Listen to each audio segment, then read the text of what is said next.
தொடர்ச்சியாக மத்தேயு சுவிசேஷத்தை பார்த்து வருகிறோம். இந்த நாளிலும் மத்தேயு சுவிசேஷம் 14வது அதிகாரம்.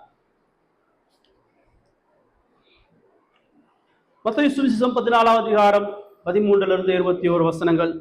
22வது பக்கம், புதிய ஏற்பாட்டில் 22வது பக்கம். மத்தேயு 14வது அதிகாரம் 13 21 வசனங்கள். இயேசு அதை கேட்டு அவ்விடம் விட்டு படவில் ஏறி வனாந்தரமான ஒரு இடத்துக்கு தனியே போனார். ஜனங்கள் அதை கேள்விப்பட்டு பட்டணங்களிலிருந்து கால்நடையாய் அவரிடத்திற்கு போனார்கள். இயேசு வந்து திரளான ஜனங்களை கண்டவர்கள் மேல் மனதுருகி அவர்கள் வியாதியஸ்தர்களாய் இருந்தவர்களை சுஸ்தமாக்கினார். சாயங்காலமான போது அவருடைய சீசர்கள் அவரிடத்தில் வந்து, இது வனாந்தரமான இடம், நேரமும் ஆயிற்று. ஜனங்கள் கிராமங்களுக்கு போய் தங்களுக்கு போஜன பதார்த்தங்களை கொள்ளும்படி அவர்களை அனுப்பிவிட வேண்டும் என்றார்கள். இயேசு அவர்களை நோக்கி, அவர்கள் போக வேண்டுவதில்லை, நீங்களே அவர்களுக்கு போஜனம் கொடுங்கள் என்றார். அதற்கு அவர்கள், இங்கே எங்களிடத்தில் 5 அப்பமும் 2 மீன்களுமே அல்லாமல் வேறொன்றும் இல்லை என்றார்கள். அவைகளை என்னிடத்தில் கொண்டு வாருங்கள் என்றார். அப்பொழுது அவர் ஜனங்களை புள்ளின் மேல் பந்தி இருக்க கட்டளையிட்டு அந்த 5 அப்பங்களையும் அந்த 2 மீன்களையும் எடுத்து வானத்தை அண்ணாந்து பார்த்து ஆசீர்வதித்து அப்பங்களை பெற்று சீசர்களிடத்தில் கொடுத்தார். சீசர்கள் ஜனங்களுக்கு கொடுத்தார்கள். எல்லாரும் சாப்பிட்டு திருப்தி அடைந்தார்கள். மீதியான துணிக்கைகளை 12 கூடை நிறைய எடுத்தார்கள். ஸ்திரீகளும் பிள்ளைகளும் தவிர சாப்பிட்ட புருஷர்கள் ஏறக்குறைய 5000 பேராக இருந்தார்கள் என்பதே கர்த்தருடைய வார்த்தை. 1985 திருவனந்தபுரத்துல ஒரு ஏழை மனிதர் ஒருத்தர் இறந்து போறார். திருவனந்தபுரம் கடற்கரையோரத்துல ஒரு சிறிய குடிசையில ஒருத்தர் இறந்து போறார். ஆனா அந்த இறந்து போற பார்க்கறதற்கு அந்த கேரளாவினுடைய பெரிய பெரிய அமைச்சர்கள், பெரிய தொழிலதிபர்கள், கலெக்டர்ஸ், ஐஏஎஸ் எல்லாம் போறாங்க.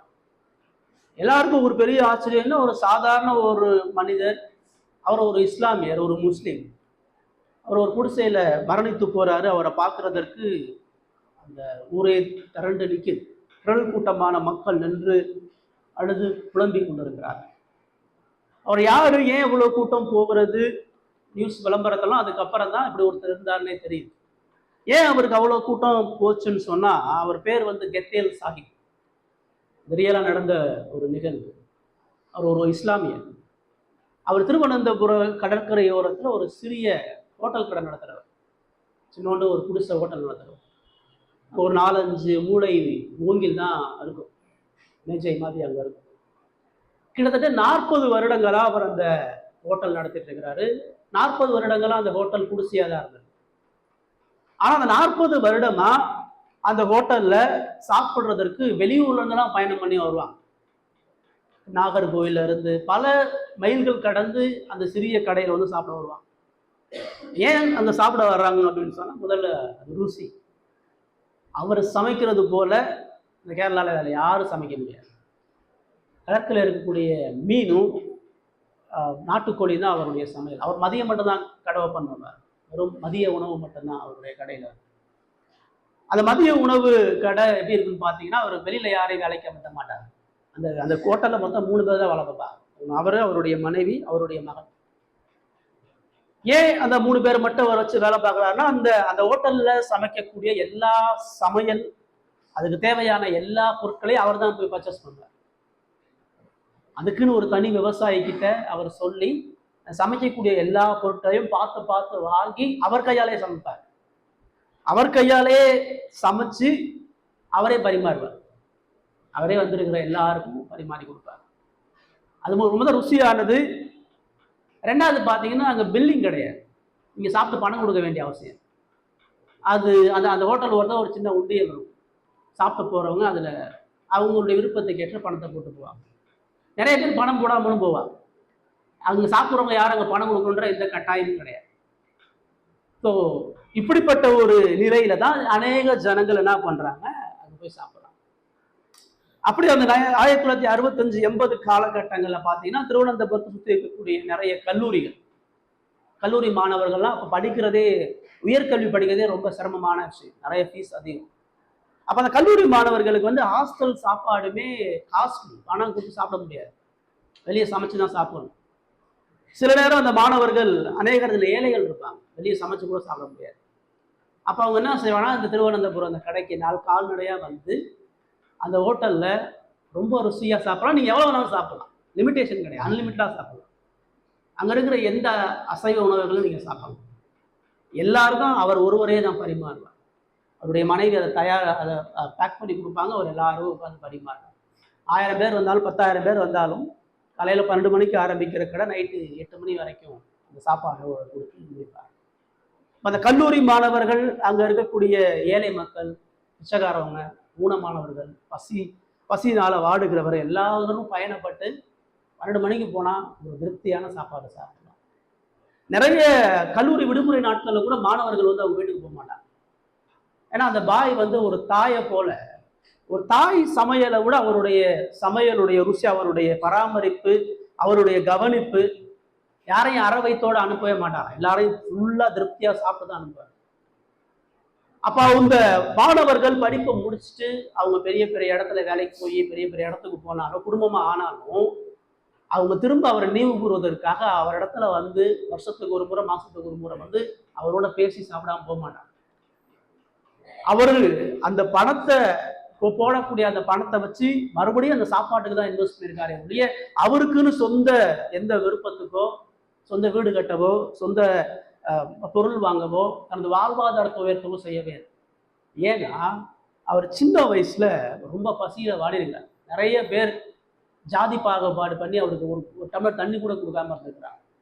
சின்ன வயசுல டீ கேத்தல்ல வச்சு அதன் மூலமா கொஞ்சம் கொஞ்சம் பணத்தை சேர்த்து அநேக அவமானங்களையும் பாடுகளையும் பட்டு ஒரு சாப்பாடை கூட இந்த உலகத்தை நம்ம நிம்மதியா சாப்பிட விட மாட்டாங்கன்ற ஆதங்கத்துல தான் சொந்த உழைப்புல சம்பாதித்த காசை வச்சு அநேகருக்கு இலவசமா சாப்பாடு தரணும்னு சொல்லி அவர் வாழ்க்கையில 40 வருட காலம் சமைச்சு அங்க இருக்கக்கூடிய எல்லாருக்கும் உணவு இருந்து இறந்து போனார்.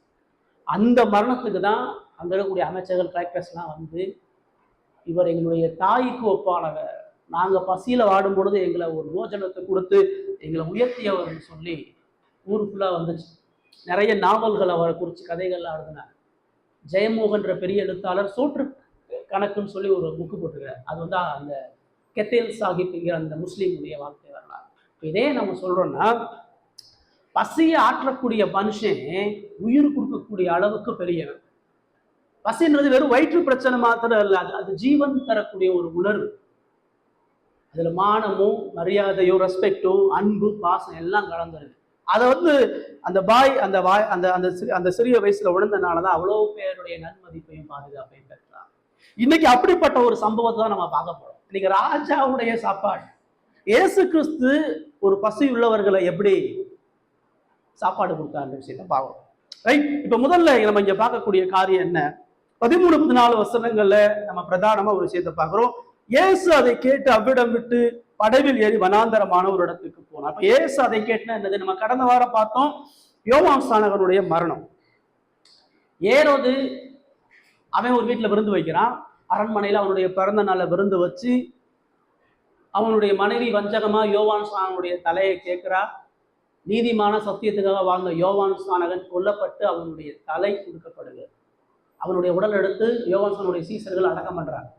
இந்த அடக்கம் பண்ண செய்தியை இயேசுட்ட வந்து சொல்றாங்க. இப்ப இது எவ்வளவு பெரிய ஒரு துக்கம். இயேசுவுக்கும் யோவான் ஸ்நானகனுக்கு உறவு என்று பார்க்கும் பொழுது சிறு வயதிலிருந்தே ஏற்பட்ட உறவு. யோவான் ஸ்நானகன் இயேசு கிறிஸ்து உறவினர்கள், ஒரே ஊரை சேர்ந்தவங்க, ஒரே பக்தியில வளர்ந்தவங்க. சொல்லப்போனா இயேசுவுக்கு முன்னோடி யோவான் ஸ்நானகன். ஊழியத்தை எப்படி செய்யணும், ஊழியத்துல எப்படி கடவுளுக்கு வைராக்கியமா வாழணும்னு இயேசுவுக்கு முன்னின்று வாழ்ந்து காட்டியவர் யோவான் ஸ்நானகன். யோவான் ஸ்நானகனுடைய பாதத்துல உட்கார்ந்து இயேசு அநேக பிரசங்களை கேட்கிறார், அநேக சத்தியங்களை கற்றிருக்கிறார். யோவான் ஸ்நானகனுடைய வைராக்கியமான ஊழியம் இயேசுனுடைய ஊழியத்துக்கு ஒரு ஊன்றுகோலா இருந்திருக்குது. இப்படி சத்தியத்துக்காக மேன்மை பாராட்டிய தனது உறவினன், தனது நண்பன், தனக்கு முன் உதாரணமாக இருந்த ஒரு தேவ மனிதன், ஒரு பரிசுத்தவான், தேசத்தையே அசைச்ச ஒரு மனுஷன், தேசத்தினுடைய பாவங்களை சுட்டி காட்டி கதிகலங்க பண்ணின ஒரு மனிதனுடைய மரணம் ஏற்பட்டிருக்கிறது. அந்த மரணம் எவ்வளவு பெரிய துக்கத்தை இயேசுக்கு அவருடைய சீசர்களுக்கு ஏற்படுத்திருக்கும். இயேசுடைய சீசர்கள்ல பெரும்பாலும் யோவான் ஸ்நானகனுடைய சீசர்கள். அப்ப துக்கம் அந்த இயேசுவுக்கு மாத்திரமல்ல, அந்த சீசர்களுக்குமான ஒரு பெரிய துக்கம். இயேசு ஒரு தேவ மனிதன், அந்த துக்கத்தை அவரால் கண்ட்ரோல் பண்ணி ஆளுகை செய்ய முடியும். ஆனா அந்த சீசர்களுடைய துக்கத்தை யார் ஆற்றுகிறது? லாசருடைய மரணத்தை பார்த்து மக்கள் அழுகும் பொழுது ஏசு சேர்ந்து அழுகிறார். இப்ப அந்த சீசர்கள் அநேக துக்கப்பட்டு அழுதுருப்பாங்க. இப்ப ஏசு அதனாலதான் அந்த இடத்த விட்டு படகுல ஏறி வனாந்தரமான இடத்துக்கு போறார். அந்த மரண துக்கத்தை ஆறுதல் படுத்துவதற்கு, அந்த மரண துக்கத்துல இருந்து சற்று இளைப்பாறுவதற்கு சீசர்களை கூப்பிட்டு இயேசு துக்கத்தோட போறார். ஏசு ஏரோதோட சண்டை போட போல, ஏசு ஏரோதோட அநீதிக்கு எதிராக நிக்கல, ஏசு ஏரோதோட சாபங்களை கொடுக்கல. அவர் தீமைக்கு நன்மை செய்கிறவரை எதிர்த்து நிற்காம சீசர்களை கூப்பிட்டு கொண்டு அந்த இடத்த கொண்டு போறார். ஏன்னா ஏரோது நினைக்கிறான் யோவான் சாணகன் உயிரோட வந்துட்டாரு, அதான் ஏசு நினைக்கிறார். ஒருவேளை ஏசு கிறிஸ்துவை யோவான் சாணகன் நினைச்சு மறுபடியும் ஏரோது கொல்ல தேடினாலும் கொல்ல தேடலாம். ஏசு அந்த இடங்கள்ல இருந்து ஏரோதினுடைய ஆளுகையில இருந்து இறங்கி அவர் வனாந்தரமான ஒரு இடத்துக்கு போறார். நீங்க மார்க்ல பார்க்கும்போது அவர் பெத்சாயிதா இடத்துக்கு வந்தாருன்னு சொல்லப்படுது. ஏரோதினுடைய ஆளுகைக்கு அவர் வெளியே வராரு. வெளியே வந்து அவர் தனியே போனார். ஜனங்கள் அதை கேள்விப்பட்டு பட்டணங்களில் இருந்து கால்நடையாக அவர் இடத்துக்கு போனார்கள். இயேசு பெத்சாயிதா கிட்ட இருக்கிறாருன்னு தெரிஞ்சு திரள் கூட்டமான மக்கள், இங்க பார்க்குற 5000 புருஷர்கள், 20,000 பேர் போறாங்க. புருஷர்கள் மாத்திரம் 5000, அவருடைய மனைவிகள் பிள்ளைகளை 15,000 20,000 கூட்டம் அவரை தேடி போறாங்க.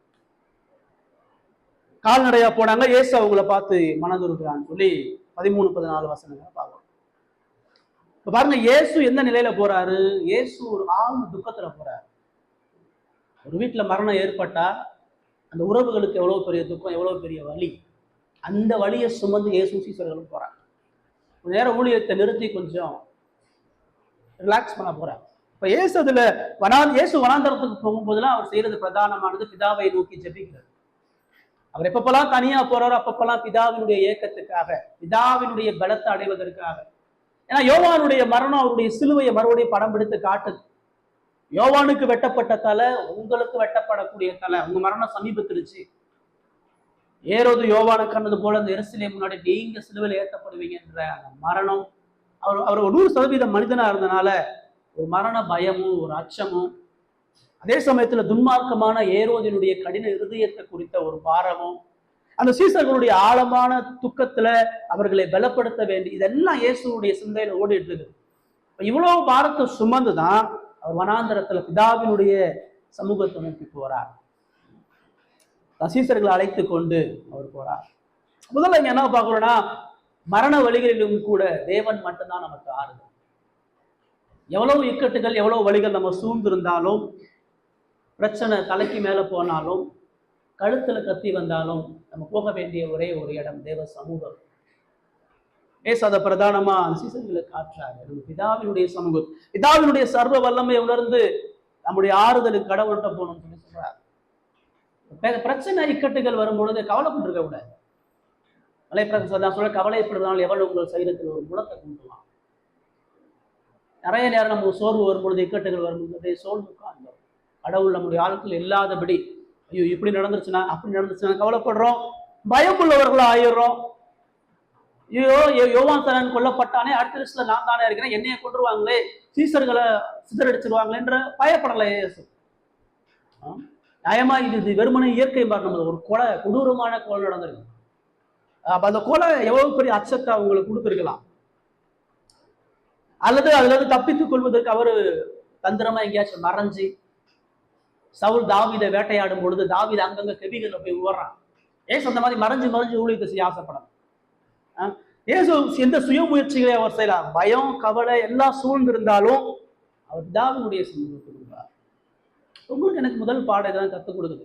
இப்போ வாழ்க்கையில வலிகளும் இக்கட்டுகளும் சூழ்ந்திருக்கும் பொழுது கவலைப்படக்கூடாது. முதல் எப்படி ஆயிருமா, அப்படி ஆயிருமா, இந்த மாதிரி நடந்துருச்சுன்னா, ஒருவேளை இந்த சம்பவம் என்னை இப்படி கொண்டு போய் விட்டுச்சுன்னா, என்னை யாரும் பார்த்துக்கிறனா, யாரையும் மேல அன்பு செலுத்துறனா, யாரும் எனக்கு நன்மைகளை காட்டலன்னு சொன்னா,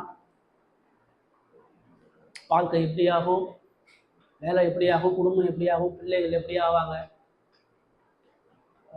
அந்த அந்த பிரச்சனையை நீக்கிறதுக்கு மனுஷிகமா நம்ம பல முயற்சிகளை தேடி ஓடுறது, அந்த பிரச்சனை எல்லா இடத்துக்கு போறது, பிரச்சனையை முகம் கொடுக்காம பல ஆறுதலான விஷயங்கள், நம்ம சுய முயற்சிக்கான ஆறுதலை தேடுறது, பொழுதுபோக்கில் ஈடுபடுறது, பிரச்சனை இல்லாத இடத்துக்கு போய் சந்தோஷமா இருக்கு பார்க்குறது. இது எதுவுமே ஒரு பொழுதும் தீர்வு ஆகாது. இக்கட்டுகள், வலிகள், உபத்திரவங்கள்ல தேவ சமூகத்துக்கு போறதுதான் அவசியமானது, தேவையான. இயேசுவுக்கே அதான் தேவை. தேவகுமாரனா அவர் இருந்த பொழுதும் யோவானுடைய மரணத்தை கேள்விப்பட்டு சீசர்களை தூக்கிட்டு போய் பிதாவினுடைய சமூகத்துல அவர் வைக்கிறார். அவர் போறாரு. ஜனங்கள் அதை கேள்விப்பட்டு பட்டணங்களில் இருந்து கால்நடையாய் போனார்கள். அவர் படகுல போறாரு. ஜனங்கள் கால்நடையா போறாங்க. ஏன்னா கலிலேயா கடல் கிடையாது. ஆக்சுவலா ஒரு பெரிய ஏரி, அவ்வளவுதான். ஒரு 15 கிலோமீட்டர் நீங்க படகுல பயணம் பண்ண அடுத்த கரைக்கு போயிடும். அப்போ இந்த சீசர்கள் அந்த மக்கள் இயேசுவும் சீசர்களும் படகுல போகும் பொழுது அவங்க பாக்குறாங்க, இயேசு அந்த கரைக்கு தான் போறாருன்னு சொல்லி அவங்க கால்நடையா ஓடுறாங்க. கால்நடையா ஏன் ஓடுறாங்கன்னா அவனுக்கு அவ்வளவு பிரச்சனை இருக்கு. அந்த 10,000 பேர் 20,000 பேர் அநேகர் வியாதி உள்ளவர்கள், அநேக குஷ்டரோகிகள், அநேக திமிர்வாதக்காரவங்க, அநேக சூம்பின கையுடையவர்கள், குருடர்கள், ஊமையர்கள், படுத்த படுக்கையில் இருக்கிறவங்க எல்லாரும் அங்க வர்றாங்க. சகைவை போல மன நிம்மதி இல்லாதவர்கள், அநேக ஆயக்காரர்கள், விபச்சாரிகள், சமுதாயத்துல புறக்கணிக்கப்பட்ட ஒரு கூட்டம் நிற்குது. யபீருவை போல அநேக ஜபாலய தலைவர்கள் இருக்கிறாங்க. பிசாசு பிடிச்சிருந்த பிள்ளைகளை கொண்டிருக்கக்கூடிய தகப்பன்மார்கள் இருக்கிறாங்க. குடும்ப பிரச்சனைகளால் அவதிப்படுகிறவர்கள் இருக்கிறாங்க. அரசாங்கத்தால ஒடுக்கப்பட்டவங்க இருக்கிறாங்க. பல உயிர் போகக்கூடிய பிரச்சனைகள்னாலும் கவலைகள்னாலும் எல்லாருடைய பிரசங்கத்தை கேட்கக்கூடிய ஒரு கூட்டம் இருக்குது. அவர் செய்யக்கூடிய அற்புதங்களை பார்க்க இவ்வளவு திரள் கூட்டமான மக்கள் அவரை எப்படியாச்சும் பார்க்கணும்னு சொல்லி ஓடுறாங்க. அவர் படகை விட்டு போயிட்டாரு. சரி, திரும்ப வந்ததுக்கு அப்புறம் பார்த்துக்கலாம், அடுத்த சாய்ஸ் கிடைக்கட்டும், அடுத்த சாய்ஸ்க்கு அப்புறம் நம்ம அவரை போய் சந்திக்கலாம்.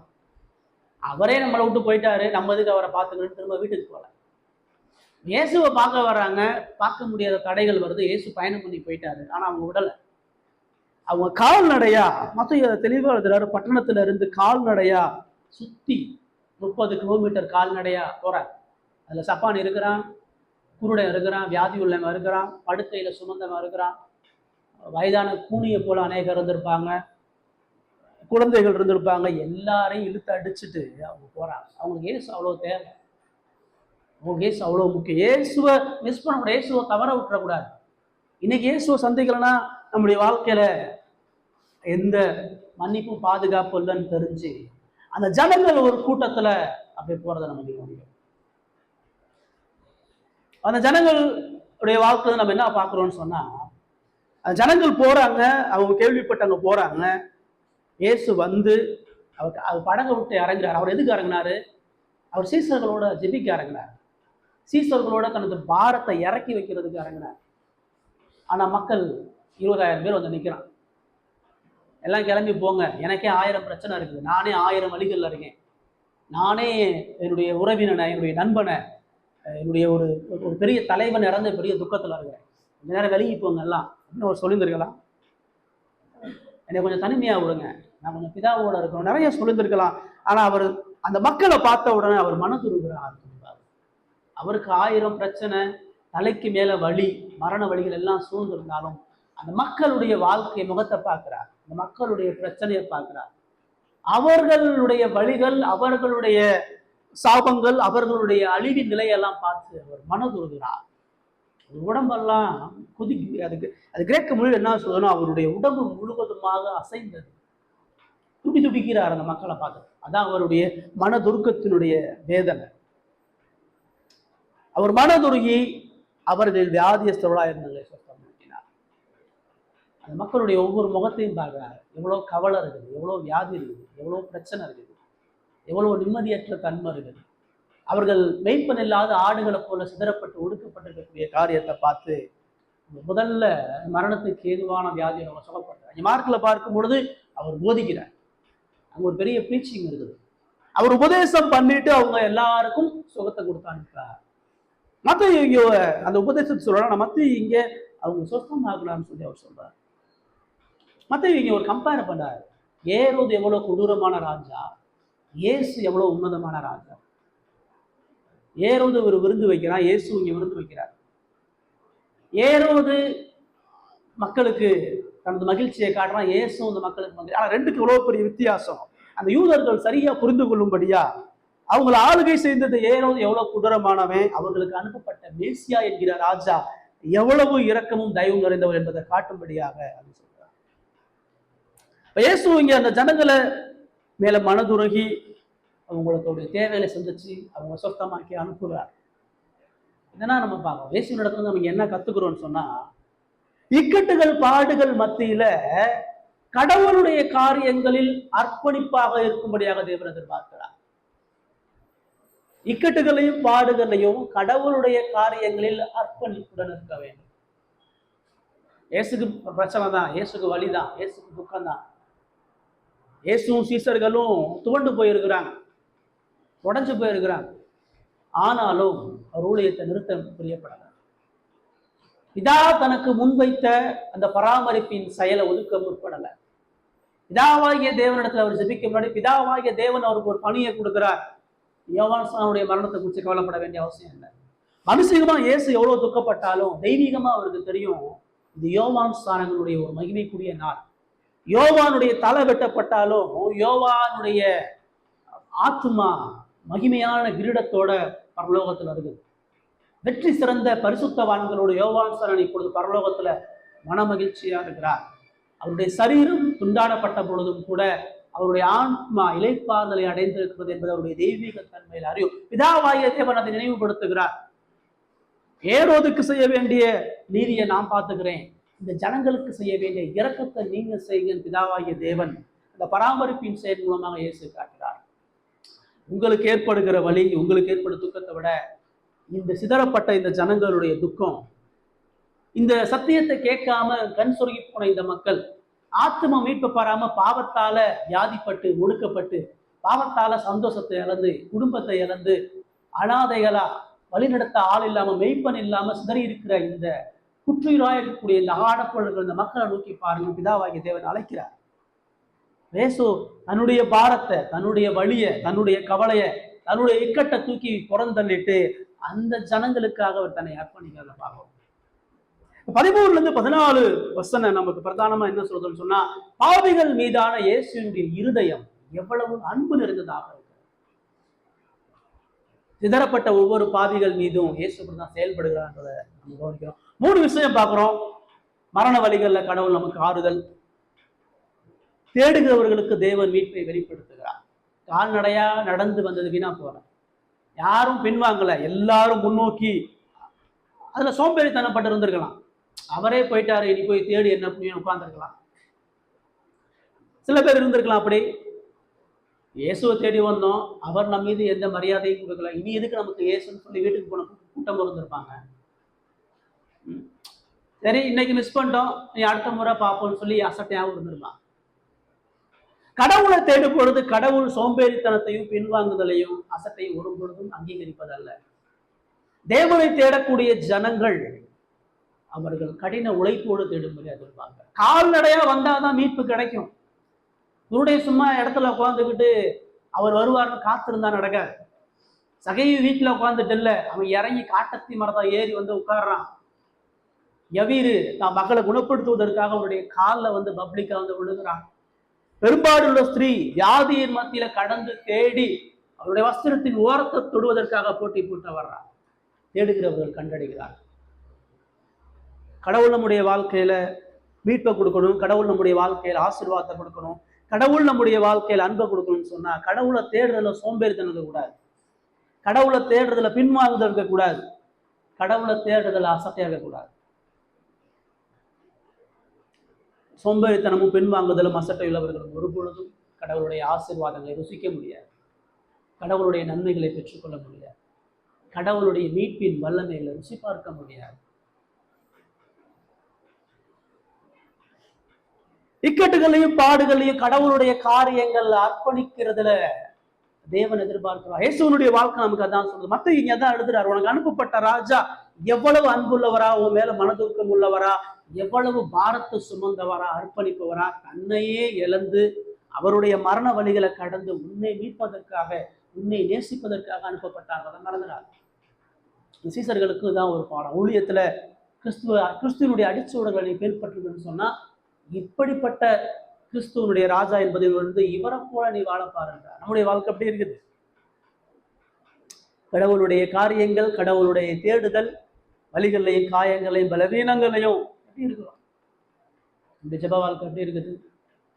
காலையில தேவ சமூகத்துல எப்படி நம்மளை அர்ப்பணிக்கிறோம்? குளிர் அதிகமாக இருக்குது, உடம்பு பலவீனமாக இருக்குது. ஒரு நாள் ஜெபிக்கலன்னா என்ன நடக்க போகுது? ஒரு நாள் நான் கடவுளுக்கு அர்ப்பணிக்காமல் போனால் என்ன நடக்க போகுது? நம்முடைய பைபிள் வாசிப்பு தினந்தோறும் இருக்குதா? தினந்தோறும் நேரத்துக்கு வேதத்துக்கு அர்ப்பணிப்போட நம்ம செய்கிறோமா?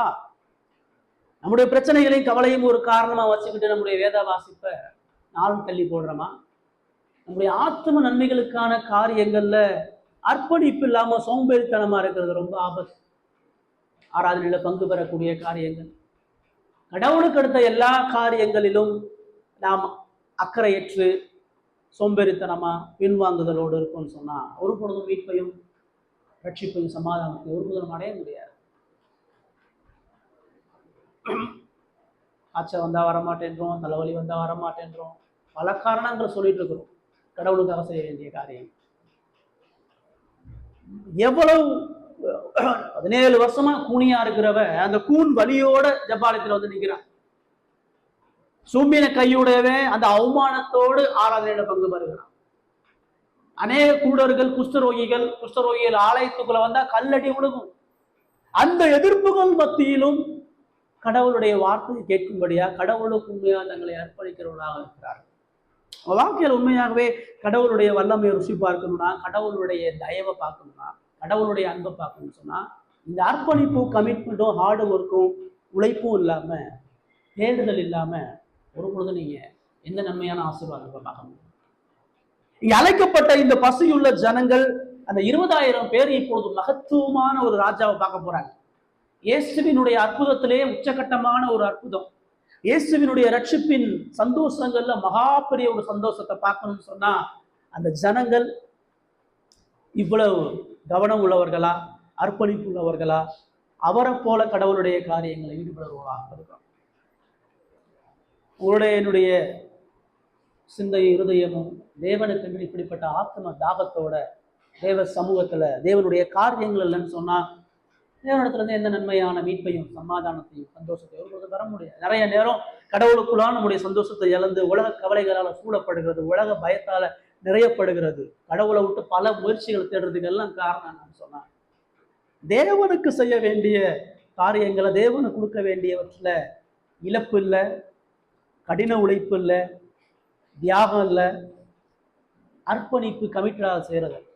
ஆனால் இயேசுவை பார்க்கும் பொழுது அவருடைய ஊழியம் முழுவதும் 3 வருட ஊழியத்துல சொல்றார் பம்பரமா. அவர் நித்திரை, அவருடைய தூக்கம் கூட நித்திரையாக இல்லை.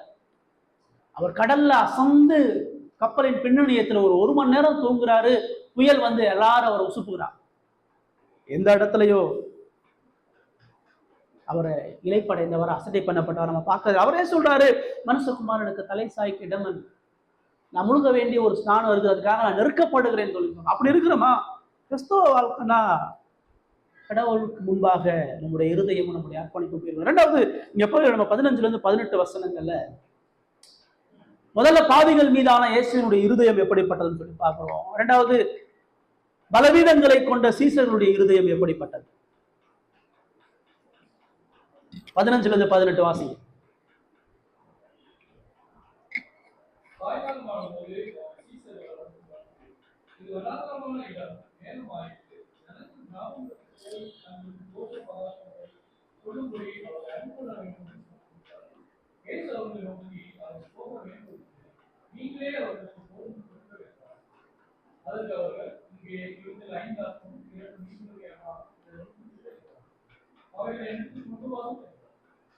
ரைட். 15வது வசனத்துல 12வது வசனத்துல என்ன பார்க்கிறோம்? இயேசு உபதேசம் பண்ணிட்டு இருக்கிறாரு, அநேகம் வியாதியஸ்தர்களை சுகப்படுத்திட்டு இருக்கிறாரு. சீசர்கள் அதை பார்க்குறாங்க, எப்படி இவரால் அதை செய்ய முடியுது? இவ்வளவு வலிகளையும் இவ்வளவு பாரங்களையும் சுமந்து கொண்டு நம்மளே ஒரு பெரிய மரண துக்கத்துல ஒரு இழப்புல இருக்கிறோம். ஆனா இவர் பாட்டுக்கு தன்னை இழந்து இந்த மக்களுக்கு அன்பு செலுத்தி மனதுருக்கமா இவ்வளவு மேன்மைகளை செய்யறாருன்னு சொல்லி அவங்க ஆச்சரியப்பட்டு திகச்சு நிற்கிறாங்க. அது மாத்திரம் இல்லாம அவங்களுக்கு ஒரு பத்திரம் வருது. அவங்க அப்புறம் சாயங்காலமான போது அவருடைய சீசர்கள் அவரிடத்தில் வந்து, நண்பகல் நேரத்தில் அவர் வர்றாரு, சாயங்காலம் வரைக்கும் மக்களுக்கு அதிகமாக நேரத்தை கொடுத்துருக்காங்க. டைம் ஆகிட்டே இருக்கு. டைம் ஆக ஆக சீசர்களுக்கு பசி எடுக்குது. சீசர்களுக்கு அந்த கிறிஸ்துவினுடைய அந்த மகத்துவமான செயல்களை சரியாக புரிந்து கொள்ள முடியாது. சாயங்காலம் ஆன பொழுது டைம் ஆகுன்னு அவருக்கு தெரியாதா? அவருடைய சீசர் இடத்துல வந்து இது வனாந்தரமான இடம், 3 விஷயத்தை சொல்றாங்க. வனாந்தரமான இடம், நேரம் ஆயிடுச்சு, ஜனங்களுக்கு ஆகாரம் இல்லை, ஜனங்களை போய் அனுப்பிவிடுது. ஏன் இந்த சீசர்கள் இந்த இடத்துல அவங்க சொல்றாங்க? அவங்களால இயேசுவினுடைய அந்த மீட்பை புரிந்து கொள்ள முடியல, சகித்து கொள்ள முடியல. என்ன எப்ப பார்த்தாலும் ஜனங்களுக்காகத்தான் நடந்துகிட்டே இருக்காரு, எப்ப பார்த்தாலும் மக்களுடைய காரியங்களை தெரிச்சு கொண்டு இருக்கிறாரு. இப்ப இந்த சீசர்களுக்கு பசிக்குது, அவங்க ஆழமான ஒரு துக்கத்துல இருக்கிறாங்க, சரீர பசியில இருக்கிறாங்க. இப்ப அவங்களுடைய பசி இருக்குது, ஆனா அவங்க மக்கள் சாப்பிடணுன்றாங்க. மக்கள் சாப்பிடணுன்ற அக்கறை இவர்களோட அவருக்கு நல்லா தெரியும். அவங்க எல்லாம் பசியில இருக்காங்கன்னு அவருக்கு தான் தெரியும். அவங்களுக்கு மீட்பை அவர் தான் கொடுத்து கொண்டிருக்கிறார். அவங்க மேல அக்கறை உள்ளவரா இவர்களை விட அவர் தான் அன்பு செலுத்தி கொண்டிருக்கிறார். அவர்களுடைய எல்லா தேவைகளையும் இவர் தான் சந்தித்துக் கொண்டிருக்கிறார். இவரை விட அவங்க ஒன்றும் பெரிய அறிவு ஜீவிகள் கிடையாது. இவர்கள் ஒன்றும் அந்த ஜனங்களுக்கு எந்த பாதுகாப்பு மீட்பை தர முடியாது. அவர்களுக்கு தெரியும். அவர் மகத்துவமா வல்லமையா ஜனங்களோடு மனதுருகி அவர்களை சுகப்படுத்தி உபதேசம் பண்ணி வெளிப்படுத்தி அவருக்கு தெரியும் எப்போ எதை கொடுக்கணும், எப்போ சாப்பாடு கொடுக்கணும், எப்படி பாதுகாக்கணும் அவருக்கு தெரியும். யார் அதை எடுத்து சொல்ல வேண்டியது இல்லை, அது இந்த சீசர்களுக்கும் தெரியும். அவர் எப்படிப்பட்டவங்க சீசர்களுக்கும் தெரியும். அவங்களுடைய சுயநலத்தையும் அவங்களுடைய பலவீனத்தையும் அவங்களுடைய குருட்டாட்டம் உள்ள கண்களை நம்ம இங்க பார்க்கிறோம். அந்த சீசர்கள் போய் சொல்றாங்க, 3 விஷயம் சொல்றாங்க. இது வனாந்தரமான இடம். அவருக்கு தெரியாதா? வனாந்தரமான தெரிந்தாலும் வந்தாங்க. வனாந்தரமான இடம்னா என்னது? இது சௌகரியமான பிளேஸ் கிடையாது. நண்பகல்ல மரம் கிடையாது, நிழல் கிடையாது. உச்சி வெயில்ல 20,000 பேர் நிற்கிறான். உச்சி வெயில்ல பிரசங்கம் பண்ணிட்டு இருக்காரு, சுகப்படுத்திட்டு இருக்கிறார். வேர்த்து ஊத்திட்டு இருக்கு, அசௌகரியங்கள் இருக்கு, டயர்டு இருக்குது. வனாந்தரத்தில் உட்கார முடியாது. அவர் 2 தான் பிரசங்கம் மாதிரி கேட்கறவங்க நின்று கொண்டு தான் கேட்டுட்டு இருக்கிறாங்க. குழந்தைகள் இருக்கிறாங்க, பெண்கள் இருக்கிறாங்க. இப்ப அந்த சீசர்களுக்கு அந்த இடம் ஒரு பெரிய பிரச்சனை.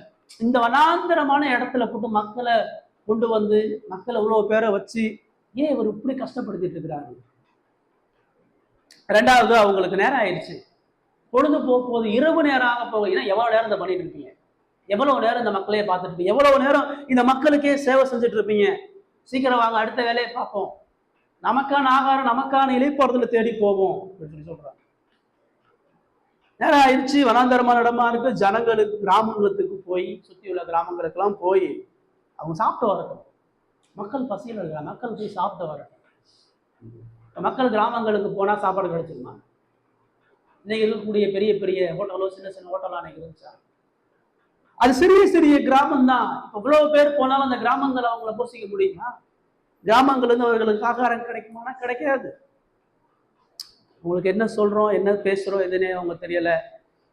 அவங்ககிட்ட வந்து கம்ப்ளைண்ட் பண்றாங்க, என்ன டைம் ஆச்சு, வனாந்தரமான இடமா இருக்குது, பசியில இருக்கிறாங்க, அனுப்பிவிடுங்க போத அப்படின்றாங்க.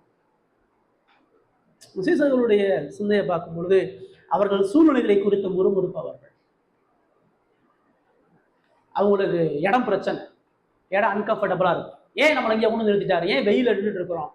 ஏன் இந்த வனாந்தரமான இடத்துல இவ்வளவு ஜனங்கள்கிட்ட போய் டைம் ஸ்பெண்ட் பண்ணிட்டு இருக்காரு? தேவாலயத்துக்கு போலாமே, ஜபாலயத்துக்கு போலாமே, கடற்கரையில் அழகா உட்கார்ந்து பிரசங்கம் பண்ணலாமே. தேவன் அவர்களை வைத்த இடத்துல அவங்களால திருப்தியா இருக்க முடியும்.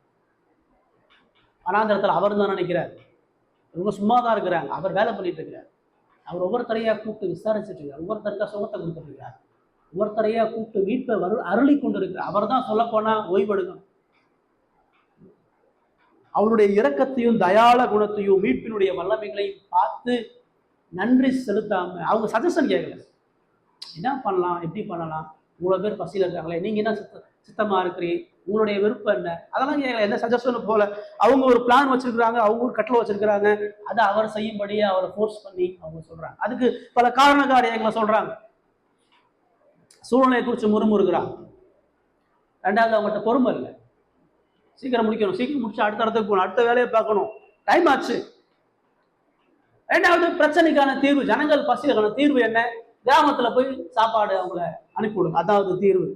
அவங்க ஆல்ரெடி ஒரு பிரச்சனை, அந்த பிரச்சனைக்கான தீர்வு, அதுக்கான வழி எல்லா முறையும் கொண்டு அவர்கிட்ட வர்றாங்க. அவருடைய விருப்பம், அவருடைய சித்தம் அவங்களுக்கு முக்கியம் கிடையாது. அவர் என்ன சொல்றாரு, அவர் என்ன பேசுறாங்க விருப்பம் இல்லை.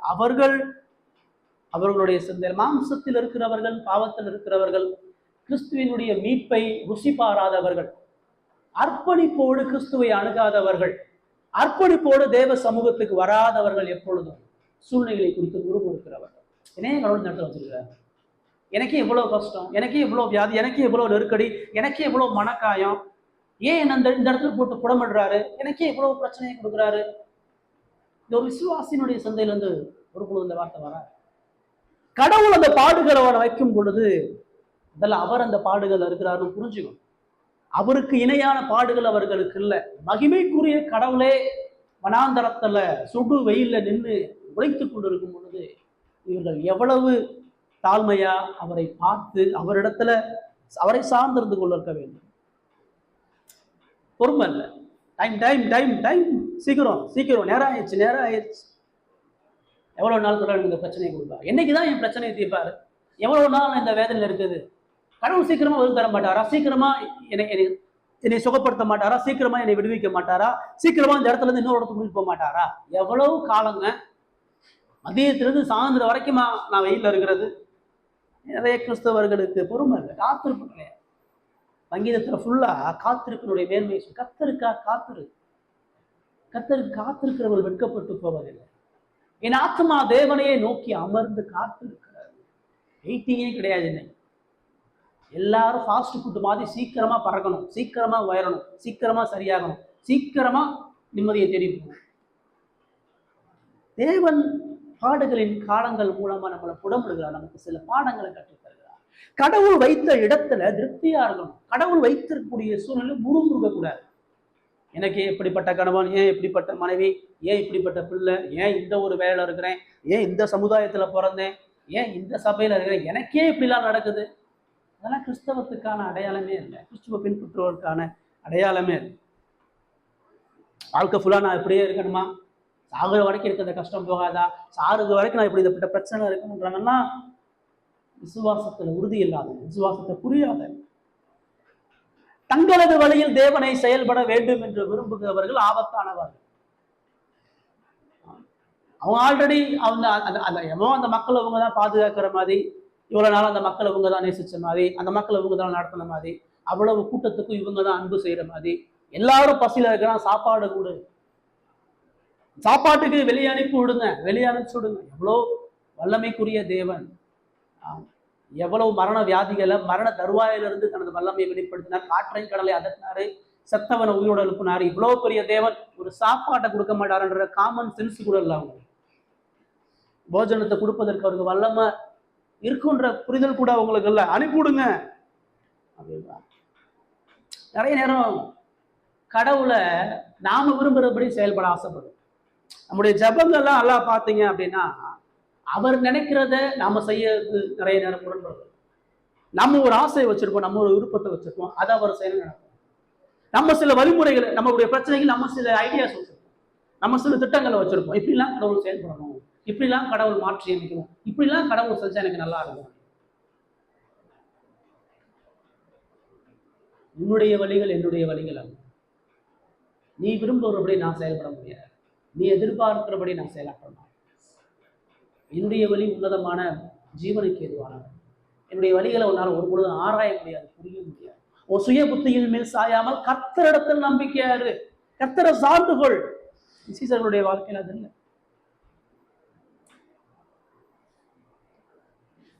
ஏசு அங்க சொல்றாரு, உனக்கு அறிவு இருக்கா? ஏசி கோபப்படுற சீசர்களுடைய இருதயத்தை பார்க்க, பலவீனத்தை பார்க்க, குமுறலை பார்க்க அவர் சொல்றாரு, அவர்கள் போக வேண்டியதில்லை, நீங்களே அவர்களுக்கு போகணும். பதிலை அவங்களால எதிர்பார்த்திருக்கவே முடியாது. எல்லாரும் மக்களை அனுப்பி விடுங்கன்றாங்க. அவர் சொல்றாரு, மக்களை அனுப்பி விட முடியாது. நீ சொல்ற பயிற்சி நான் செய்ய முடியாது. நீ விரும்பக்கூடிய விண்ணப்பத்தின்படி நான் பதிலளிக்க முடியாது. உன் ஆசை நிறைவேற்றுவதற்கு நான் அல்ல. அவர்களை குறித்த உன்னுடைய விருப்பம் தவறானது. அவங்க போக வேண்டியதில்லை, அவங்க போய் தான் ஆகாரத்தை பெற வேண்டிய அவசியம் எதுவும் இல்லை. தேவன் மனித எண்ணங்களுக்கு அப்பாற்பட்டு சுயாதீனமாக செயல்படுகிறவர், மனித வழிமுறைகளுக்கு மிஞ்சி அவர் செயல்படுகிறவர். கடவுளுடைய வழிகளையும் கடவுளுடைய சித்தங்களையும் கடவுளுடைய மீட்பையும் ஒரு பொழுதும் மனிதனால புரிய முடியாது. ஆராயும். அதனால அவர் கடவுளா இருக்கிறார், அதனால அவர் தேவனா இருக்கிறார். கோலியாத்தை வீழ்த்துறதுக்கு இன்னொரு கோலியா தேவைப்படல. கல்லை பொறுக்கிட்டு வர தாவீது போதுமானவனா இருந்தார். 6 லட்சம் இஸ்ரவேலை எடுத்ததற்கு இளவரசனாகிய மோசே தேவையில்லை. ஆடு மேய்க்கிற மோசே அவருக்கு போதும். முழு எகிப்தையும் ஆளுகை செய்வதற்கு சிறைச்சாலை யோசேப்பு போதும் அவருக்கு. மனித எண்ணங்களின்படி அவர் ஒரு பொழுதும் தன்னை வெளிப்படுத்துகிறவர் அல்ல. நம்முடைய வாழ்க்கையில் அதை புரிஞ்சுக்கணும். நம்முடைய வாழ்க்கையில கடவுளுடைய வழி, கடவுளுடைய சக்தி நமக்கு தெரியாது. நம்முடைய வேலை அவரை சார்ந்து, அவரை பற்றி கொண்டு அவருடைய வழிகளை கண்ணோக்கி பார்க்கிறதா நம்முடைய வேலையாக இருக்கும். மூணாவது இங்க என்ன பார்க்கிறோம், மனிதனால ஒரு பொழுதும் பிரச்சனைக்கான தீர்வுகளை கண்டடைய முடியாது. அவங்களுக்கு தெரியல அனாதாரமான இடத்துக்கான தீர்வு என்ன, நேரம் ஆயிட்டு இருக்க என்ன தீர்வு அவங்களுக்கு தெரியல. அப்ப அதான் சொல்றாரு, அவங்க போங்க, நீங்க அவங்களுக்கு போஜனம் கொடுங்க. உனக்கு தானே அவன் மேல அக்கறையா இருக்கிற, நீ தானே அவன் சாப்பிடணுன்ற, உனக்கு தானே அவன் பசியில இருக்கான்னு கஷ்டப்படுற, உன்னால முடிஞ்சா நீ சாப்பாடு கொடுங்க. உன்னால முடிஞ்சா அந்த எங்க நீ கிராமங்களுக்கு அனுப்பி அவங்களுக்கு வேண்டிய வியாபாரத்தை நீ கொடுத்துருவியா? முடிஞ்சா நீ சாப்பாடு கூட பார்ப்போம், நீ அந்த ஜனங்களுடைய பிரச்சனையை தீரையும் பார்ப்போம்னு சொல்லி கேட்கிற. அவருக்கு தெரியும் அது அவர்களால் முடியாதுன்னு தெரியும். அவர்கள் தங்களை யார் என்று உணரும்படியாக அந்த கேள்வி சொல்லப்படுகிறார். நீ தான் அன்பு செலுத்துறமா, நீ தான் அக்கறை உள்ள மாதிரி சொல்றியா, எங்க அந்த ஜனங்களுக்கு ஒரு சாப்பாடு ஒன்று வாங்கி கொடுக்க முடியும்னு கேட்கிற. அவங்க என்ன சொல்றாங்க, இங்கே எங்களிடத்தில் 5 அப்பங்களும் 2 மீன்களுமே இல்லாமல் வேறொன்றும் இல்லை. இந்த இந்த அற்புதம் பார்த்தீங்கன்னா 4 சுவிசேஷத்துல இருக்கு. மார்க்ல இருக்குது, லூக்கால இருக்குது, யோவான்ல இருக்கு. இது ரொம்ப ரொம்ப அவ்வளவு முக்கியமானவன். இந்த 4லையும் பார்த்தீங்கன்னா பல வித்தியாசமான கோணங்களை 4 பேர் எழுதியிருப்பாங்க. அவர்களுக்கு போஜனை கொடுங்கள்னு சொல்லும் பொழுது, இந்த வனாந்தரமான இடத்துல இவ்வளவு பேருக்கு யாரும் போஜனை கொடுக்க முடியும்? யோவான்ல நீங்க வாசிக்கலாம். நீங்க மார்க்ல வாசிக்கும் பொழுது 200 பணத்தை வச்சிருந்து 200 பணத்தை விட்டு நாங்க அப்பத்தை வாங்கினா உங்களால கொடுக்க முடியுமா? எங்ககிட்ட கோடிக்கணக்கான பணம் இருந்தாலும் உங்களை சாப்பாடு பண்ண முடியுமா அப்படின்னு சொல்லுவாங்க. லூக்கால பார்க்கும் பொழுது, அந்த யோவான்ல பார்க்கும் பொழுது அங்க அந்திரேயா அவர் மேல சொன்னாரு, என்கிட்ட 2 அப்பம் தானே இருக்கு. இங்க ஒரு சின்ன பையன் இருக்கிறான், அந்த சின்ன பையன் அப்பமும் மீன் வச்சிருக்கிறான், அதை தவிர என்கிட்ட வேற எதுவும் இல்லை. ஒரு அற்பமான ஒரு சிறுவன், சீசர்கள் கையில ஒன்றும் இல்லை. அவங்க கூட்டத்தில் விசாரிக்கிறாங்க, அங்கே ஒரே ஒரு சின்ன பையன், அவன் சாப்பாட்டுக்கு அன்னைக்கு கூடையில் ஒரு 5 அப்பம் 2 மீன் கொண்டு வச்சிருக்கான். உங்களிடத்துல என்ன இருக்குது போய் பாருங்கள் அவங்க சொல்லும் பொழுது, அப்பா அவங்க வந்து சொல்றாங்க, எங்களிடத்துல 5 அப்பங்களும் 2 மீன்களை எல்லாம் இல்லை. நாங்க எப்படிங்க இவ்வளவு பேரை போஷிக்கிறது? எங்களால முடியாது. அதான் நம்முடைய பாயிண்ட். எங்களுக்கு தரமில்லை, எங்களுக்கு எங்களுடைய இயலாமையை நாங்கள் அறிஞ்சுக்கிறோம். நாங்கள் பலனற்றவர்கள், நாங்கள் ஞானமற்றவர்கள்ன்றத தேவன் அதை எதிர்பார்க்க. மீட்பை செய்யறதுக்கு முன்னாடி, கடவுளுடைய மீட்பின் மகத்துவத்துக்கு முன்னாடி தேவன் முதலாவது நமது சிந்தனைகளை உடைக்கிறார், நம்முடைய சுய எண்ணங்களை உடைக்கிறார், நம்முடைய விருப்பங்களை உடைக்கிறார், நம்முடைய இயலாமையை சுட்டி காட்டுறார், நம்முடைய பலவீனங்கள் என்ன என்பதை காட்டுறார், நாம் எவ்வளவு மதியினர்கள் என்பதை காட்டுகிறார். நம்மை அவரிடத்திலே மண்டியிட வைக்காமல் அந்த வல்லமையை மீட்பை வெளிப்படுத்துறதே. நம்முடைய பலவீனங்களையும் நம்முடைய இயலாமையும் நம்முடைய பாவ வீழ்ச்சி நம்மை உணர வைக்காமல் அந்த மீட்பின் அழகை நம்ம உணரவே முடியாது. இந்த சீசர்கள் அவரை நோக்கி கெஞ்சும்படியான ஒரு அழைப்பை கொடுக்குறாரு. அவங்க சொல்றாங்க, எங்கிட்ட 5 அப்பம் 2 மீன் தான் இருக்கு, நாங்க எவ்வளவு குறைவுள்ளவர்கள், அதுவுமே கடன் வாங்க எங்கதும் இல்லை. அவர்கள் தங்களது பலவீனத்தையும் மதியீனத்தையும் அறிக்கையிடுகிறார். எங்களால முடியும், நீங்க எங்களுக்கு இவ்வளவு பணம் கொடுத்தா நாங்க சாப்பாடு போட்டுருவோம், நீங்க எங்களுக்கு இதெல்லாம் செஞ்சு கொடுங்க, நாங்க செய்யறோமா இல்லையான்னு பாருங்கன்னு சுயமுயற்சி சொல்றாங்க. முதல் பெரிய ஆலோசனையா ஞானவானா பேசினவங்க இப்ப தங்களது பலவீனத்தையும் மதியீனத்தையும் மாற்றிக் கொள்கிறார்கள். நாங்க பலனற்றவர்கள், நாங்க இயலாதவர்கள், எங்ககிட்ட இவ்வளவுதான் இருக்கு, நாங்க இவ்வளவு கீழானவர்கள், இவ்வளவு குறைவானவர்கள், இவ்வளவு மதியீனமானவர்கள் என்பதை அதை எப்பயுமே எதிர்பார்க்கிறார். இயேசுவினுடைய வல்லமையான மீட்புக்கு முன்பாக நாம் நம்முடைய இருதயத்தை அவரிடத்திலே ஒப்புக் கொடுக்காமல், நாம் அவரிடத்திலே மண்டியிட்டு இரக்கத்துக்காக கெஞ்சாமல், மீட்பை நோக்கி பார்க்காமல் எந்த ரட்சிப்பையும் மகிமைகளையும் உணர முடியாது. 4வது இங்க பார்க்கிறோம், இயேசு அங்க சொல்றாரு, நீங்களே அவர்களுக்கு போஜனம் கொடுங்கள். அவர்கள் 5 அப்பமும் 2 மீனும் தவிர எங்களுக்கு வேற ஒன்றும் இல்லை, அவைகளை என்னிடத்தில் கொண்டு வாருங்கள் என்றார். ஏளனம் பண்ணல. இதுதான் நீ வச்சிருக்கியா? இப்ப தெரியுதா உன் நிலைமை என்னன்னு? இப்ப தெரியுதா நீ எவ்வளவு புத்தினு? இப்ப தெரியுதா நீ எவ்வளவு மோசமானவனு? இப்ப தெரியுதா உனக்கு ஞானம் புத்தி இல்லைன்னு சொல்லி அவர்களை ஒடுக்கல. அவங்க பலவீனத்தையும் அவங்கள இயலாமையும் அவங்களுடைய மதியினத்தையும் அவர் அறிந்து கொள்கிறார். எப்படி அந்த திரள் கூட்டமான மக்கள் மீது அவர்களுக்கு மெய்ப்பன் இல்லாமல் சிதறடிக்கப்பட்ட நிலையை உணர்ந்தாரோ, இந்த பாவத்தோடு போராடுகிற பலவீன கண்களை உடைய, தனது மகிமையை உணராத, தன்னை முழுமையாக விசுவாசிக்காத, தன்னை விசுவாசிப்பதிலே தயக்கம் காட்டக்கூடிய இந்த சீசர்களுடைய பலவீனத்தையும் உணர்ந்து ஏன்ட்ட கொண்டு வாங்க, உன்கிட்ட என்ன இருக்கோ அதை ஏன்ட்ட உன் லைஃபை ஏன்ட்ட கொடுப்பாங்க, உன்னை முழுமையாக என்னிடத்துல ஒப்புக்கொடு, உன் பலன், உன் தாளந்து, உன் திறமை எல்லாத்தையும் ஏன் பாதல் கொண்டு வர வை.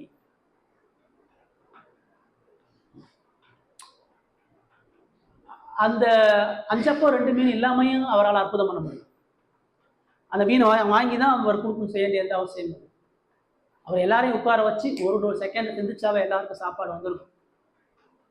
பல விதங்கள் அவரால் அந்த அற்புதம் செஞ்சிருக்க முடியும். அவர் வாயில சொல்லலாம், அவராகவே ஒரு புதிய அப்பத்தை உருவாக்கலாம்.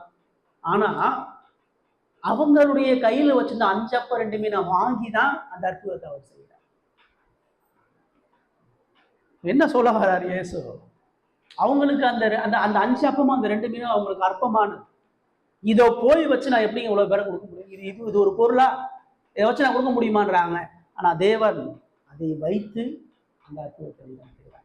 மனித பார்வையில் அற்பமாக எண்ணப்படுவது கடவுளுடைய பார்வையில் விலையேறப்பட்டது. மனித பார்வையில் பலவீனமாக எண்ணப்படுவது கடவுளுடைய பார்வையில் மகாபலமானது. இயேசு அந்த அப்பத்தை மீனை அற்பமாக எண்ணல.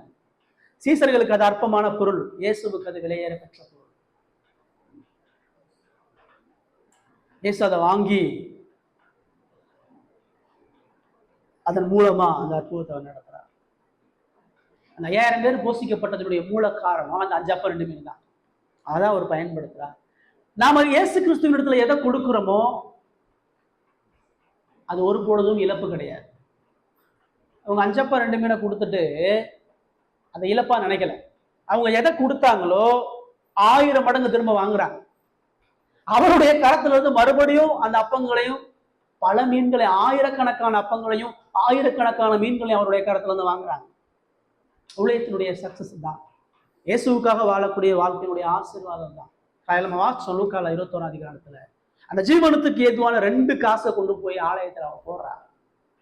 இவதான் உண்மையா கொடுத்தவ, இவதான் ஜீவனத்துக்கு ஏதுவான, இவள் கொடுத்தது பெருசுன்னு சொல்லி ஆண்டவர் சொல்றார். இந்த சீசர்களுடைய வாழ்க்கையில் ஆண்டவர் அந்த அப்பத்தை எடுத்து அதை பல மடங்கு பெருகப்படும் பொழுது அந்த கொடுக்கறதுடைய இம்பார்ட்டன்ஸை கற்றுத் தருகிறார். கடவுளுக்காக கொடுப்பதனுடைய அவசியத்தை அங்க சொல்றார். அதாவது சொல்றாரு, பேதுரு சொல்றான், நாங்க படகை விட்டு எல்லாத்தையும் விட்டு உங்களை பின்பற்றி வந்தோமே, எங்களுக்கு என்ன கிடைக்கும்? நீ 100 தனையா அது திரும்ப பெறுவ, மறுமையில நித்திய ஜீவனையும் பெறுவ. நீ எதிர்பார்க்க முடியாத கிறிஸ்துவுக்காக ஒரு கலசம் தண்ணி கூட மகிமையான ஆசீர்வாதம் கொடுக்காம ஒரு பொழுதும் போகாது. இங்க அதை அவர்களுக்கு முன்பாக செய்து காட்டுகிறார். இன்னொன்னு, அந்த அப்பத்தையும் அந்த மீனையும் அவங்க கையில தான் கொடுக்குறாரு. எல்லாரையும் வரிசை நீ பாட்டு ஏன்ட்ட வந்து வாங்கிட்டு போன்னு சொல்ற, அவங்க கையில கொடுத்து நீங்க போய் இதை பகிர்ந்து கொடுங்கன்றார். அவங்க தான் அதை பகிர்ந்து கொடுக்கிறவர்களாக இருக்கிறார்கள்.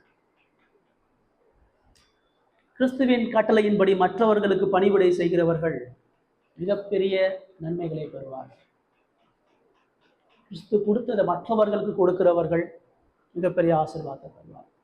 15 18 வசனம் நான் சொல்றது, பலவீனமான இருதயம் கொண்ட சீசர்களை அவர் பலமுள்ள மகிமையிலவர்களாக மாற்றுவர்களாக. ஒருவேளை உங்களுடைய என்னுடைய வாழ்க்கையில நிறைய நேரம் என் வாழ்க்கை எப்படி, ஏன் இவ்வளவு பிரச்சனை, முறுமுறுக்கிறவர்களா, பொறுமை இல்லாதவர்களா, நாம விரும்புகிறத கடவுள் செய்ய ஆசைப்படுகிறவர்களா இருக்கணும்னு சொன்னா தேவனுடைய சர்வ ஏகாதிபத்தியத்தை வந்து விசுவாசிக்கணும்.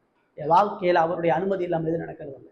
என்ன இக்கட்டுகளையும் பாடுகளையும் கனிகளையும் அவர் நடத்தி கொண்டு போகிறார். நான் மரண பள்ளத்தாக்கில் நடந்தாலும் அவருடைய கோலும் தடி தேற்றாம போகாது.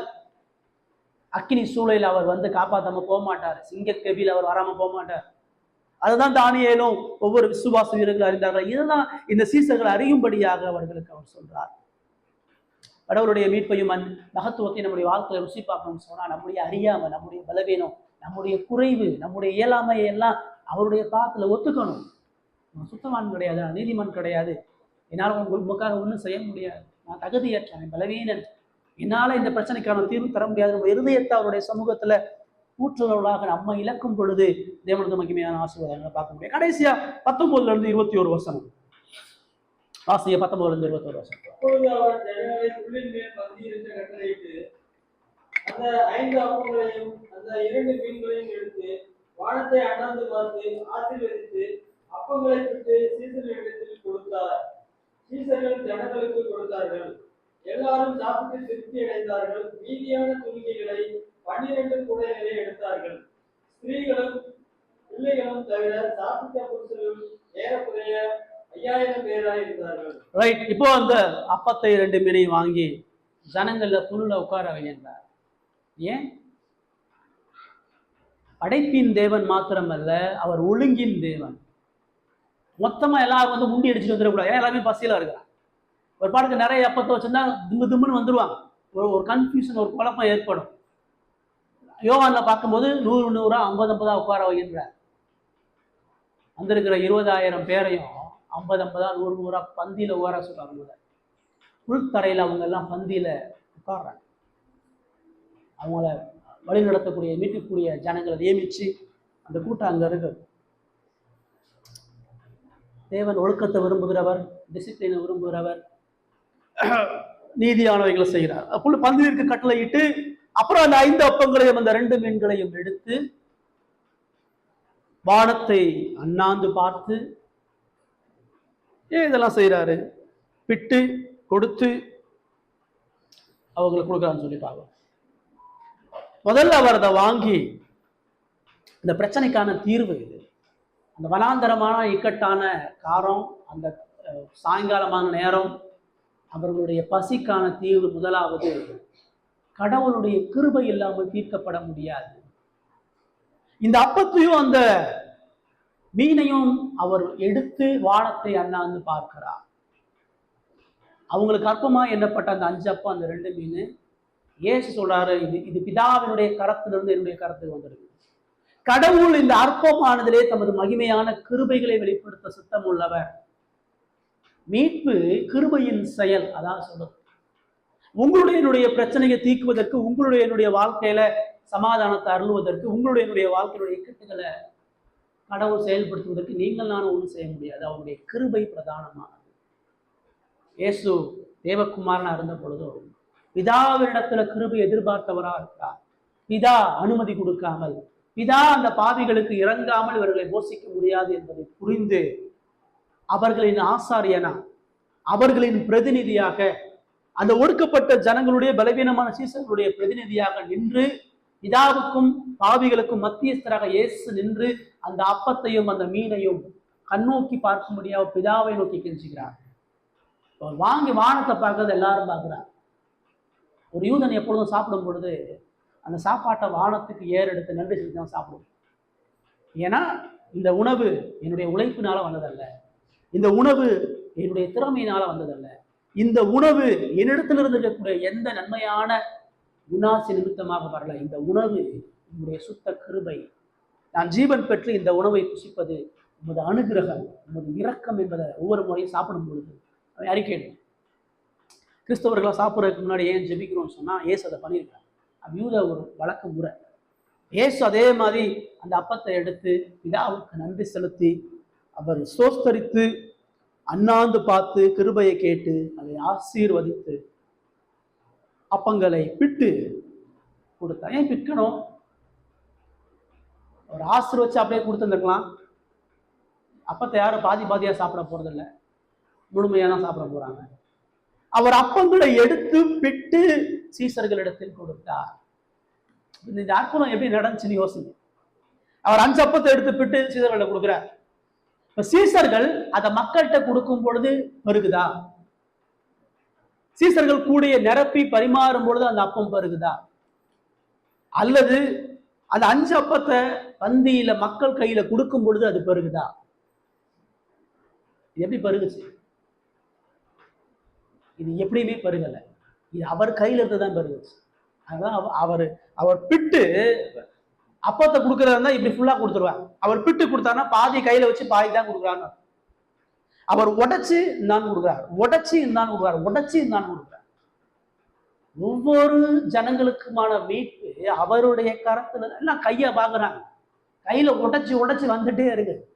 5000 பேருக்கும் உடைத்து உடைத்து உடைத்து உடைத்து அவருடைய கையில வந்துட்டே இருக்கு. கூட நிறைய நிரப்பி நிரப்பி கொடுத்துக்கிட்டே இருக்கலாம். சீசர்கள் கையை பார்க்குறாங்க, ஆச்சரியத்தின் ஆச்சரியமா இருக்கு. இப்பதான் உடைக்கிறாரு. அது பெருகி பெருகி அவருடைய கரத்திலிருந்து ஜீவ ஊற்றாக வானத்தின் மன்னாவாக கடந்து கடந்து கையில வந்துகிட்டே இருக்கு.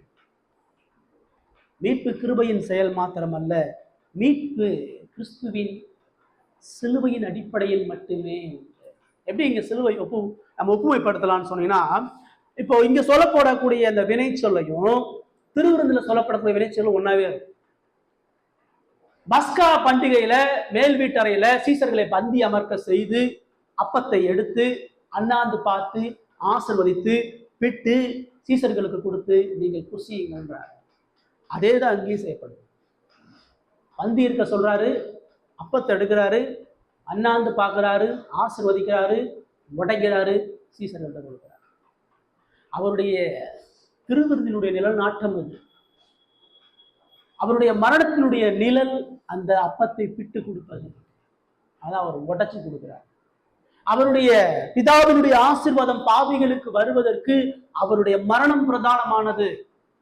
சிலுவை மரணத்து நிமித்தம் மாத்திரமே அந்த ஜனங்களுக்கு ஜீவன், சிலுவை மரணத்தின் நிமித்தமாகவே அந்த ஜனங்களுக்கு மன்னிப்பு, சிலுவை மரணத்தின் மூலமாகவே அந்த ஜனங்களுக்கு முழுமையான மீட்பு. இங்க உடைக்கப்படக்கூடிய அப்பம் வெறுமனே உணவு இல்லை. இந்த உடைக்கப்படக்கூடிய அப்பம் நான். யோவான் 6ஆம் அதிகாரத்தோட இந்த பகுதியை சேர்ந்து வாசிங்கன்னா ஒரு பெரிய பிரசங்கம் பண்ற. அவங்க எல்லாம் சொல்றாங்க, நீங்க என்ன அப்பத்தை கொடுத்தீங்க? மோசே எங்களுக்கு 40 வருஷம் வனாந்தரத்துல மன்னாவை கொடுக்கலையான்னு சொல்லி கேட்கிறாங்க. சொல்றாரு, மோசே உனக்கு அப்பத்தை கொடுக்கல, வானத்திலிருந்து மெய்யாக வந்த ஜீவ அப்பன்னா. இந்த அப்பம் உனக்கு என்ன சொல்லுகிறது? நான் உனக்கு ஜீவ அப்பமா கொடுக்கப்பட்டேன்னு சொல்லப்பட்டிருக்கிறது. நீங்க சாப்பிட்டு போறதுக்காக வரல. இந்த அற்புதம் உனக்கு சொல்லக்கூடிய ஆத்மீக காரியங்களை அறிந்து கொண்டு போ. இந்த அற்புதம் உனக்கு சொல்லக்கூடிய ஆவிக்குரிய சத்தியங்களை விசுவாசிச்சவனா கடந்து போ. சீசர்களுக்கு சரி, அந்த மக்களுக்கு அவர் சொல்றார், இந்த அற்புதம் ஏன் செய்யப்படுகிறதுனா பசியை ஆற்றுறதற்கு அல்ல. முதல் அந்த இன்ட்ரோடக்ஷன்ல பார்த்த அந்த கெத்தேல் சாஹிப் கதை கிடையாது. இது அதை விட மேலான ஒரு நிகழ்வு. இது அதை விட மகத்துவமான ஒரு, ஒவ்வொரு பாவியான மனிதனுக்கும் கிறிஸ்து அவருடைய பாடு மரணத்தின் மூலமா மட்டும்தான் ஆசீர்வாதம். அது மீட்பினுடைய செயல் மாத்திரமல்ல, அவருடைய வழிகள், அவருடைய அவமானங்கள், அவருடைய ரத்தம் சிந்தல் எல்லாம் உள்ள அடைய இருப்பாங்க. இங்க கவனிச்சு பார்த்தீங்கன்னா அந்த சீசர்களுடைய வேலை ஒண்ணுதான், வாங்கி கொடுக்கறத. வேற எந்த வேலையும் ஊழியம். அந்த ஊழியம் வந்து ரொம்ப சிம்பிள். ஏசுகிட்ட வாங்கி மக்கள் கொடுக்குறது, இயேசுவினுடைய வார்த்தையை வாங்கி மக்கள் கொடுக்குறது. இயேசு மக்கள் கொடுக்குறதா ஊழியம், வேற எதுவும் பெருசு கிடையாது. மக்களுக்கு பணம் கொடுக்குறதோ, மருந்து கொடுக்குறதோ, மக்களுக்கு அடைக்கலமான வீடு கொடுக்குறதோ, ஆதரவு கொடுக்குறதோ அல்ல, ஆறுதலா பேசுறது அல்ல. மக்களுக்கு இயேசு கொடுக்குறதா ஊழியம். இந்த சீசர்களுக்கு அதான் ஒரு பிரதானமாக சொல்றாரு. சீசர்கள் அவர் இடத்துல வாங்கியா நீ கொடுக்குறாங்க, ஆனா எல்லாத்தையும் அவர் தான் செய்யறாரு.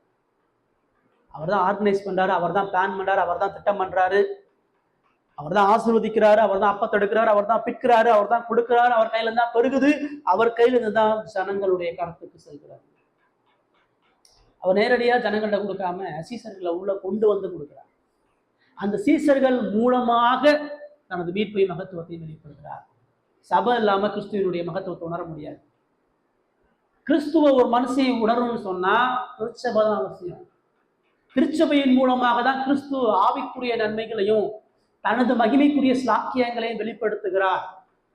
அதான் பேசியர்ல பார்க்கிறோம், சபை மூலமாக சதா காலங்களும் கிறிஸ்து இயேசுவுக்கு மகிமை உண்டாவதாக.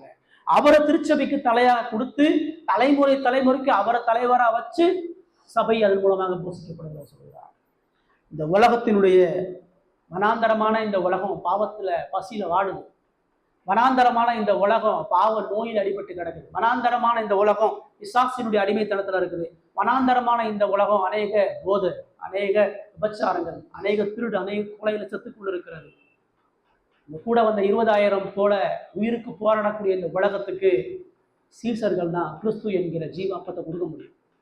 சீசர்கள் மூலமாக தான் அந்த ஜீவ அப்பமாகிய தனது மரண சுவிசேஷத்தை கொடுக்கிறார்.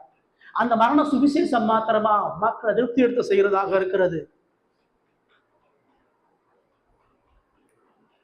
4வது என்ன கவனிக்கிறோம் பாருங்க. அவர்கள் பிட்டு சீசர்களிடத்தில் கொடுத்தார், சீசர்கள் ஜனங்களுக்கு கொடுத்தார்கள். எல்லோரும் சாப்பிட்டு திருப்தி அடைந்தார்கள். இவ்வளவு பேருக்கு எப்படி கொடுக்க முடியும்? கொஞ்சம் கொஞ்சமா கொடுத்துருப்பாங்க. ஒருவேளை உண்மையாகவே அவர் எல்லாருக்கும் போஷிக்க முடியுமான்ற சந்தேகம்லாம் இருந்திருக்கும். ஆனா எல்லாரும் முழுமையாக திருப்தி அடைந்தார்கள். ஏற்கனவே அவங்க நிறைய ஏழைகள், பாமர மக்கள், வியாதி உள்ளவர்கள், பிச்சைக்காரர்கள், பசியில வாடுகிறவர்கள், அவர்கள் எல்லாரும் திருப்தி அடையும்படியாக அவர் அப்பத்தை வர்ஷிக்க பண்ணுகிறார். அவர்கள் முழுமையாக சாப்பிட்டு திருப்தி அடைந்தார்கள். குழந்தை, வாலிப பிள்ளை, பெண்கள், ஆண்கள் எல்லாரும் சேர்ந்து திருப்தி அடைகிறார்கள். அதோடு மாத்திரம் சொல்லப்பட்ட மீதியான துணிக்கைகளை 12 கூடை நிறைய எடுத்தார்கள். யூதன் பயணம் பண்ணும் பொழுது ஒரு சாப்பாட்டுக்கு ஒரு பெரிய கூடை வச்சுக்குவான். அவனுடைய உணவுப் பொருட்கள், அடிப்படையான காரியங்களா ஒரு மாற்று வஸ்திரம்லாம் அதில் இருக்கு.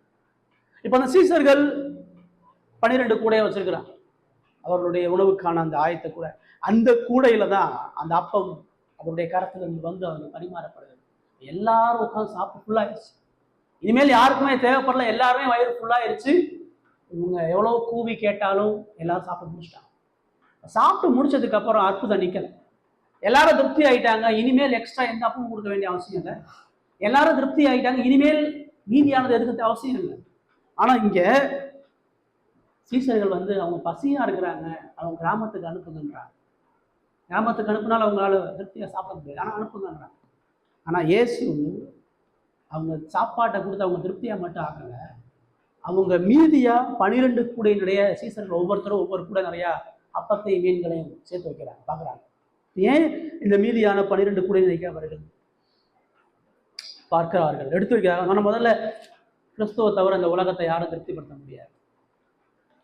அவருடைய கரத்திலிருந்து பெறுகிற ஜீவாப்பம் தான் அவன் திருப்திப்படுத்தும். இயேசுக்கு வெளியே உனக்கு சந்தோஷம் இல்லை, இயேசுக்கு வெளியே உனக்கு நிம்மதி இல்லை, இயேசுக்கு வெளியே உனக்கு ஆறுதல் கிடையாது. உன் இருதயத்தை திருப்திப்படுத்தக்கூடிய ஒரே நபர் இயேசு மட்டும்தான். வாழ்க்கையை இயேசுக்கு நீ அர்ப்பணிக்கலன்னு சொன்னா உனக்கு அறிவு தான்.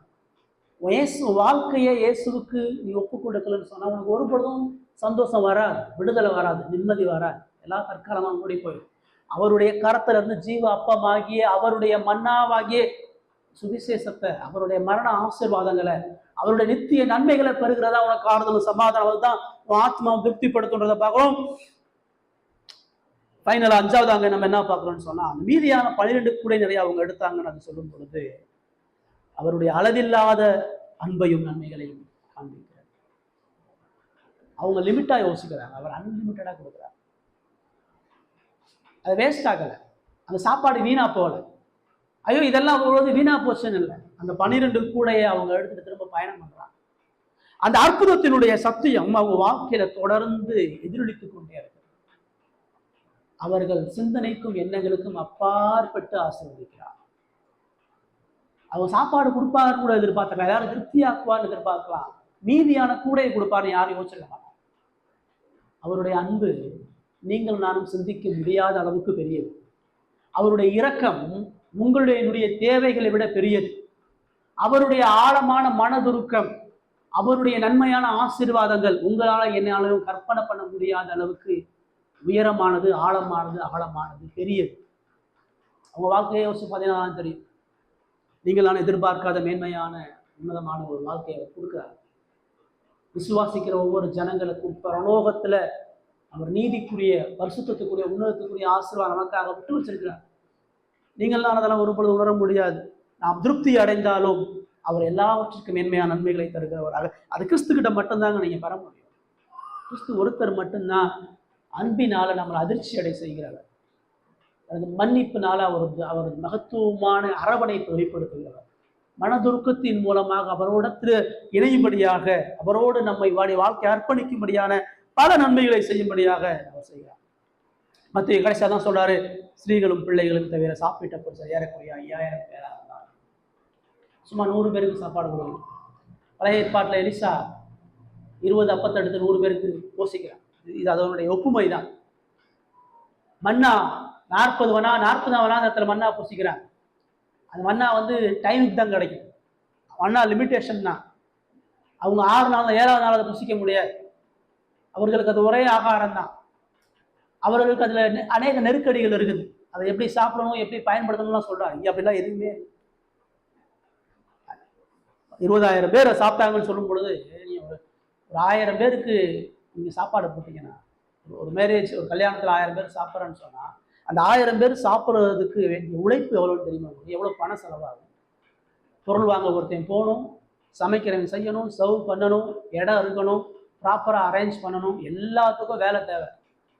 ஆனா இங்க 20,000 பேருக்கு சாப்பாடு கொடுக்கணும், 20,000 பேருக்கு இடம் வேணும், 20,000 பேர் திருப்தியா சாப்பிடணும், 20,000 பேரும் எந்த விதமான முறுமுறுப்பு இல்லாம திருப்தியா சாப்பிட்டு போகணும்.